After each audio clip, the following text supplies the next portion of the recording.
আজকে আপনাদেরকে এমন একটা গাছ দেখাবো। অনেক কবিরাজ ভাইয়েরা এই গাছগুলা খুঁজে বেড়ায় পাহাড়ে পর্বতে।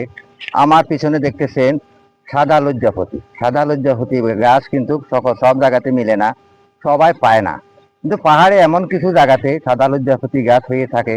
তাহলে চলুন এক নজরে দেখে আসি। এগুলো হলো সাদা লজ্জাপতি। এই যে সাদা লজ্জাপতি যথেষ্ট পরিমাণ এখানে হয়েছে। যেখানে সাদা লজ্জাপতি আছে সেখানে কিন্তু সাপেরও ভয় আছে। আপনারা সবসময় সতর্ক থাকবেন।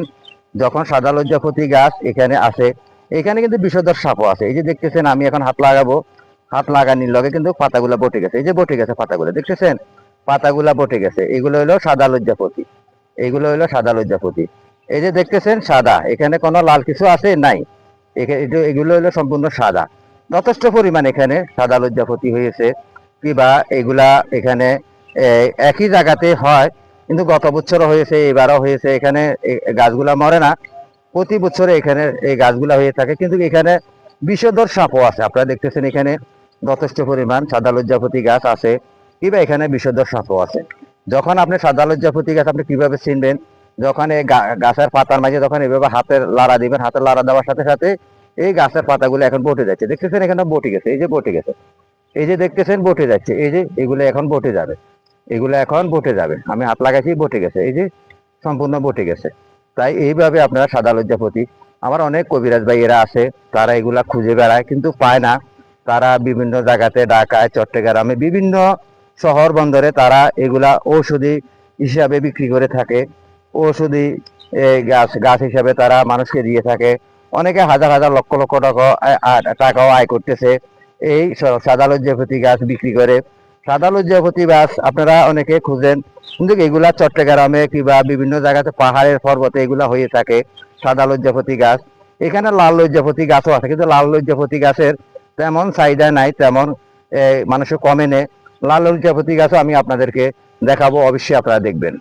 এখানে যেটা দেখতেছেন এটা হলো লাল লজ্জাপতি। এই যে দেখতেছেন লাল লজ্জাপতি গাছে হাতে টাচ লাগাইলাম, বটে গেল। এই যে হাতে টাচ লাগাবার সাথে সাথে লাল লজ্জাপতি গাছ বটে গেল। লাল লজ্জাপতি গাছের এই যে গাছগুলা লাল, দেখতেছেন এখানে গাছগুলা লাল। লাল লজ্জাপতি গাছের পাতার মাঝে যখন আপনি হাত লাগাবেন, পাতাগুলার সাথে সাথে বটে যাচ্ছে। এই যে দেখতেছেন পাতাগুলার সাথে সাথে বটে যাচ্ছে। এই যে এই যে পাতাগুলা বটে গেল, এই যে এখন পাতাগুলা সম্পূর্ণ বটে গেল। এই যে আমি হাত লাগাইলাম, পাতাগুলা বটে গেল। এটা হলো লাল লজ্জাপতি।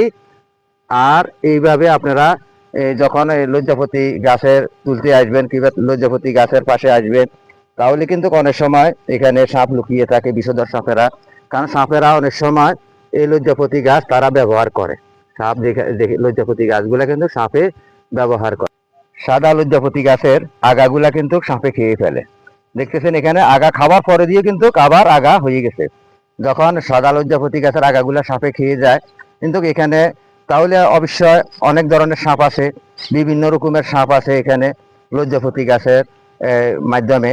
কারণ এখানে বিভিন্ন জায়গা থেকেও সাপ আসে। কারণ পাহাড়ে আপনারা জানেন বিষধর সাপের আনাগোনা বেশি, কিংবা সাপ জন্ম নেয়, কিংবা সাপের জন্য অনেক ভালো হইলো এই সাদা লজ্জাপতি। যখন তারা এই আগাগুলা যখন খায়, তখন তারা তাদের অনেকটাই, সেটা আমি বলছি না, এই আপনার ভিডিওতে সম্পূর্ণ বলা যাচ্ছে না। কারণ এই কারণে অনেক কবিরাজারা এই গাছগুলা খোঁজে। কারণ সাদা লজ্জাপতি তারা খুঁজতে খুঁজতে অনেক জায়গাতে অনেক টাকা পয়সা নষ্ট করে। তাই আমি আপনাদেরকে এই ভিডিওগুলো দিচ্ছি। এই লোকেশন হলো চট্টগ্রাম উত্তর লেকসারি। এখানে এই পাহাড়ের ভিতরে আছে। তো পাহাড়ের ভিতরে কোন জায়গায় সেটা আমি বলছি না, কারণ এগুলা খুঁজতে এসে অনেকে কিন্তু মৃত্যুর মুখোমুখি হয়। তাই আপনারা সবসময় সতর্ক থাকবেন, সাদা লজ্জাপতি গাছের পাশে যেন আপনারা আনাগোনা না করবেন না, কিংবা চলবেন না, এগুলো তুলতেও আসবেন না। লজ্জাপতি গাছ এমন জায়গাতে হয়ে থাকে সেখানে কিন্তু বিষধর সাপও থাকে। বিষধর সাপের আনাগোনা বেশি।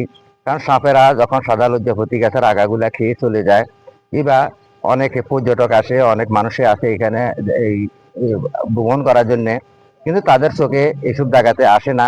কিন্তু যেখানে আপনার ভয়ঙ্কর জায়গা সেখানে আমি আছি, আমি আপনাদেরকে এই ভিডিওগুলো দেওয়ার জন্য চেষ্টা করব। আমার ভিডিওটা আপনাদের কাছে কেমন লাগে, সকলকে ইউটিউব চ্যানেল ও ফেসবুক পেজের পক্ষ থেকে আন্তরিক ভালোবাসা, প্রাণ ঢালা অভিনন্দন জানিয়ে এখান থেকে বিদায় নিচ্ছি। আসসালামু আলাইকুম।